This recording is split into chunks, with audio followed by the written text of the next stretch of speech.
গল্পের শুরুতে একজন নারী অসাবধানতাবশত কয়েক 10 মিটার উঁচু একটি যাত্রীবাহী জাহাজ থেকে সমুদ্রে পড়ে যায়। ভয়ঙ্কর আঘাতে সে সঙ্গে সঙ্গে অচেতন হয়ে যায়। গভীর সমুদ্রে ডুবে যাওয়ার আগ মুহূর্তে সে ধীরে ধীরে জ্ঞান ফিরে পায়, কিন্তু হঠাৎ ঘুরে তাকাতেই দেখে কাছে একটি হাঙর সাঁতরে আসছে। মেঘলা ভয়ে আতঙ্কিত হয়ে প্রাণপণে উপরের দিকে সাঁতার কাটতে থাকে এবং জোরে জোরে সাহায্য চাইতে থাকে। দূরে সরে যেতে থাকা জাহাজের দিকে তাকিয়ে সে বুঝতে পারে এখন তাকে নিজেকেই বাঁচার উপায় খুঁজতে হবে।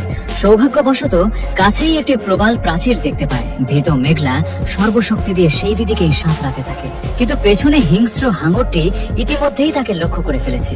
মুহূর্তে গতি বাড়িয়ে সরাসরি তার দিকে ধেয়ে আসে। কাছাকাছি থাকা এক যুবক বিপদ বুঝতে পেরে তাড়াতাড়ি তাকে সতর্ক করে। সৌভাগ্যক্রমে মেঘলা পানিতে স্থির হয়ে মৃতের মতো ভেসে থাকে এবং অল্পের জন্য হাঙরের আক্রমণ এড়িয়ে যায়। এই সময় হাঙরটি হঠাৎ দিক পরিবর্তন করে আরিফের দিকে ঝাঁপিয়ে পড়ে। এক কামড়ে তার পায়ে ভয়ঙ্কর ভাবে আঘাত করে।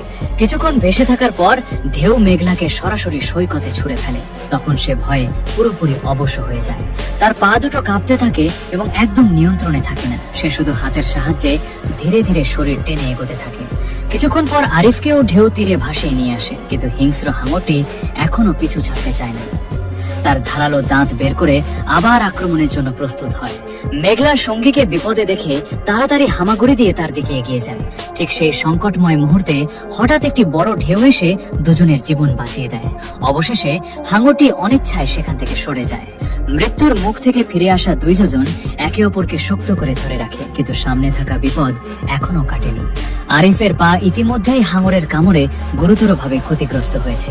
মেঘলা নিজের কাপড় খুলে তার ক্ষত বেঁধে দেয়। কিছুক্ষণ আগের ভয়ঙ্কর দৃশ্য মনে করে তারা এখনো আতঙ্কিত থাকে। এখন তাদের এই নির্জন তটে বেঁচে থাকার উপায় খুঁজতে হবে। এদিকে জাহাজে থাকা মা বুঝতে পারেন তার মেয়ে নেই।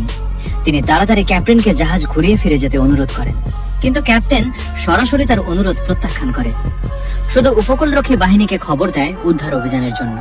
অসহায় মা বসে থাকতে না পেরে নিজেই একটি ছোট নৌকা নিয়ে সমুদ্রে বেরিয়ে পড়েন মেয়েকে খুঁজতে। এদিকে আহত মেঘলার শরীর খুবই দুর্বল হয়ে পড়ে।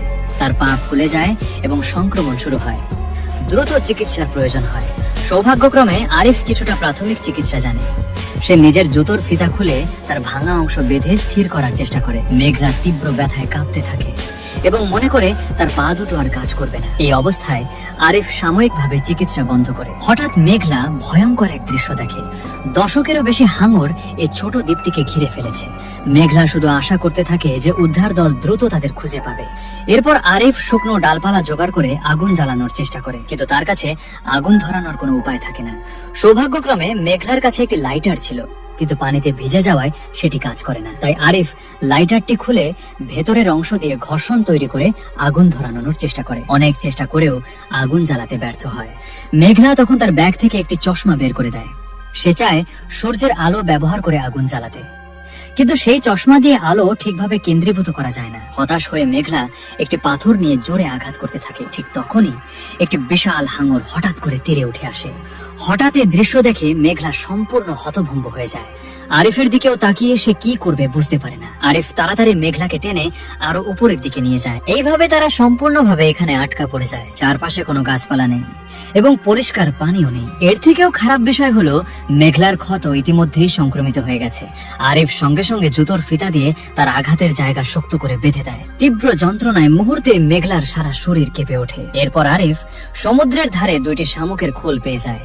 ছোটবেলা থেকেই বড়দের সঙ্গে বাইরে ক্যাম্পিং করার অভিজ্ঞতা থাকায় তার ভালো বেঁচে থাকার দক্ষতা ছিল। সে তার চশমার ধাতব ফ্রেম খুলে কাপড়ের সঙ্গে বেঁধে একটি সহজ মাছ ধরার যন্ত্র বানায়। পানিতে ফেলতেই খুব দ্রুত একটি মাছ ধরে ফেলে। এতে মেঘলা কিছুটা খুশি হয়। ঠিক তখনই একটি ভয়ঙ্কর হাঙর হঠাৎ করে তীরের দিকে ধেয়ে আসে। হঠাৎ এই দৃশ্য দেখে আরিফ ভয়ে দুর্বল হয়ে পড়ে। সৌভাগ্যক্রমে হাঙরটি আর এগিয়ে আসে না। গভীর রাতে হঠাৎ মেঘলা অজ্ঞান হয়ে পড়ে যায়। আরিফ বারবার ঝাঁকিয়ে তাকে জাগানোর চেষ্টা করে এবং অবশেষে জাগাতে সক্ষম হয়। ভালো বিষয় হলো তার শরীরে কোনো মারাত্মক আঘাত নেই। শুধু দীর্ঘ সময় পানির অভাবে তার শরীর খুব দুর্বল হয়ে পড়েছে। রাগে আরিফ সব দোষ হাঙরের উপর চাপায়। সে তীরে পড়ে থাকা পাথর তুলে নিজের রাগ ঝাড়তে থাকে, কিন্তু এভাবে রাগ দেখালে শুধু শক্তি নষ্ট হয়। শান্ত হয়ে মেঘলা তাকে ঠান্ডা থাকতে বলে। এই মুহূর্তে সবচেয়ে জরুরি কাজ হলো খাবার ও পানি খুঁজে পাওয়া। আবেগে ভেসে যাওয়া কোনো সমাধান নয়। আহত আরিফ কষ্ট করে পা টেনে টেনে বেঁচে থাকার চেষ্টা চালিয়ে যায়, কিন্তু বারবার চেষ্টা করেও সে সফল হতে পারে না। পানির অভাবে কষ্ট পেয়ে মেঘলা আবার গভীর অজ্ঞান হয়ে পড়ে। অনেক ডাকাডাকি করেও তাকে জাগানো যায় না। আরিফ সমুদ্রের ধারে দৌড়ে গিয়ে কাপড় ভিজিয়ে তার মুখে দেয়, এতে তার শরীরের পানির ঘাটতি কিছুটা কমানোর চেষ্টা করে। এ সময় হঠাৎ সমুদ্রের পানি দ্রুত বাড়তে শুরু করে। অনেকগুলো হাঙর তীরে এসে তাদের দিকে তাকিয়ে থাকে। আরিফ তাড়াতাড়ি মেঘলাকে টেনে উঁচু জায়গায় নিয়ে যায়, তারপর আবার পাথর ঘষে আগুন জ্বালানোর চেষ্টা করে। অচেতন মেঘলা ভয়ঙ্কর দুঃস্বপ্ন দেখতে থাকে। জ্ঞান ফিরে পেয়ে সে দেখে পানি তাদের খুব কাছাকাছি চলে এসেছে। এখন তাদের দাঁড়ানোর জন্য খুব অল্প জায়গা বাকি আছে। আরিফ বাধ্য হয়ে আবার জায়গা পরিবর্তন করে।